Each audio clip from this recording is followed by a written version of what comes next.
I've always wanted to be a dancer, but as I was growing up, you know, when you're in a family that's very working class, they were always like, what do you want to do that for? But I've always loved dance, and I went to a dance school for a short while after school, but they told me I was too fat to be a dancer, which is silly, and it kind of like made me feel really bad about my body and about myself. And then when I found belly dance, it was like this breath of fresh air, because there was, you know, all these different sized women were belly dancing, and I was just like, it just made me feel really comfortable in my own skin. Whenever I feel really down about myself, that's when I think, do you know what, actually I love my body and I love who I am, so I put on some music and I belly dance, and then I start to think beyond myself, like if it makes me feel good about my body, then surely one day I would absolutely love to teach this to other women and show them how beautiful their bodies are as well. That's a really important aspect to the belly dance, definitely. I was 15 and Shakira came on television. I know that's like really cliche, but she was doing these amazing dance moves and I was like, oh my God, that's amazing. What is that? And I couldn't, obviously back then there wasn't really much going on in terms of like the internet and anything what was happening in the music industry or with dance or anything. So I had no idea what this dance was that she was doing. And then when I went to Turkey that same year with my family, there was these two belly dancers, and I was like, so that's what it is. And I bought my first costume from Turkey, and it's started since then, really. It's very mysterious. They don't really know exactly where the origins are, and there's like lots of theories as to when it all began. My favourite is some historians believe that it started in India. And you can actually see in ancient India, the ancient Indian classical dance moves are very similar to the belly dance moves, with the hand gestures and the way the women adorned themselves with so many different types of jewellery, and also the bare feet and the twirling and yeah, just the different types of movement.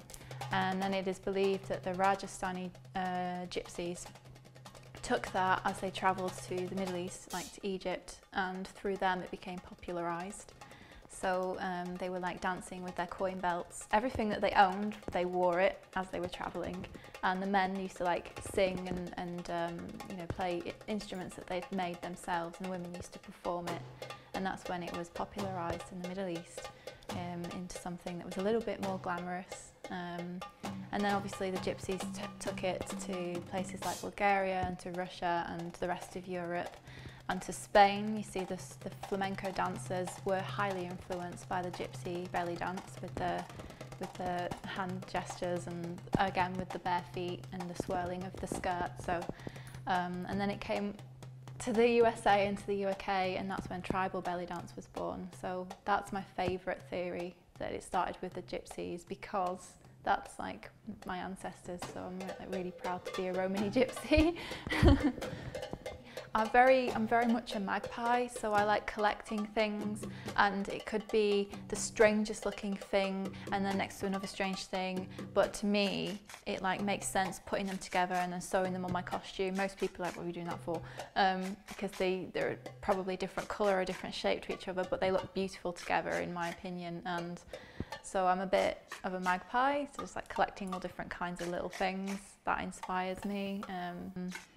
I like to make my dancing very theatrical, so I'm highly influenced by kabuki theatre and geisha dancing as well, which is hopefully something that I want to do later on in the future, painting my face white and doing like a geisha dance with the belly dance as well. Just gonna mix it up a little bit. I'm highly influenced by books. I read a hell of a lot of books. I'm proper like bookworm, and it could be like the most poetic sentence in one of the paragraphs, and I'll take that and then I'll somehow, I don't know, take and get someone to say it, like record it, and then put it into the music that I'm dancing to, so it becomes like a huge big piece of art. When I'm not belly dancing, I'm an artist, so I illustrate, I make little quirky collagey videos, I make my own costumes. When I say make my own costumes, I mean I embellish my costumes. So I get like a really cheap bra and I put like the fabric on it and then sew loads of like broken jewellery all over the bra. So it looks very gypsy, like as if I'm from Rajasthan, you know, back there in the desert with all my little coins and the broken bits of jewellery. that I've collected in the sand or something. I like to become like that sort of character.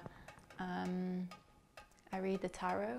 I've been reading the tarot again since I was like 13 years old. I'm massively into like symbolism of anything that I can get my hands on, whether that's like learning about shamanism or the tarot or dream interpretation, decoding something. I'm highly interested in that.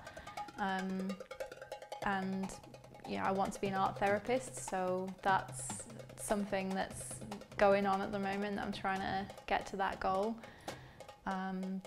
And I want to be able to fuse belly dance into the art therapy somehow, but I'm not quite sure how to do that just yet. I love different cultures, specifically the Middle East and India and Spanish cultures. They influence my dancing tremendously. I'm even influenced a lot by pop music and how, you know, certain people make their music and the style that they have and the passion that they have for their work.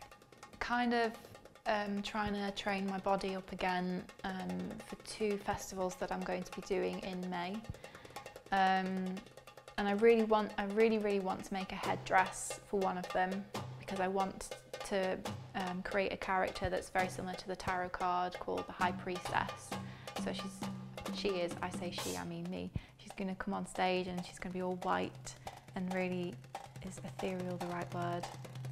Like really majestic and soft and powerful, and it's going to be really soft, slow music, and then it's going to get really fast at the end, very tribal warrior-esque. So that's something that I'm working on at the moment.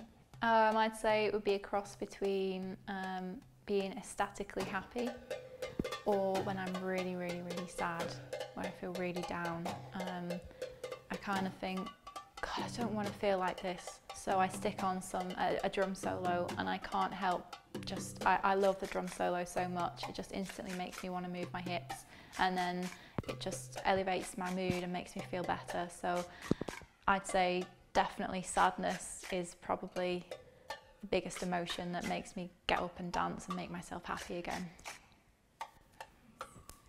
The most memorable moment was when I got a call back from this international festival that's based in London. They're called the Mind, Body, Spirit Festival, and they said they would really like me to perform.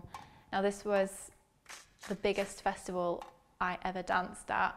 I would just be surrounded by, like, there was like a main massive stage, and like 200 people could sit in the audience, but it was a big open festival, so loads of people coming and going and standing around, so thousands of people could have possibly seen me as they were like shopping for their crystals or doing their yoga workout.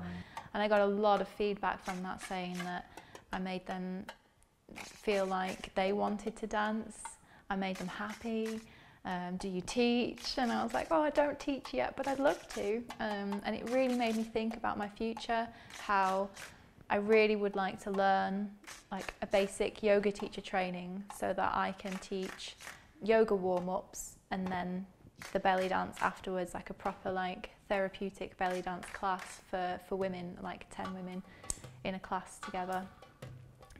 So that was lovely. I got so much feedback, and I was like so proud of myself. And it really helped me think, like, if I can do this, then I can perform for a hell of a lot more people, and it gave me so much confidence in myself. And they actually, you know, they wanted me on their stage, and I felt like really honoured. We went all the way to London, and on top of that, my partner was like really proud of me, and he was like saying, no, this is what Katie should be doing, this is where she's really shining.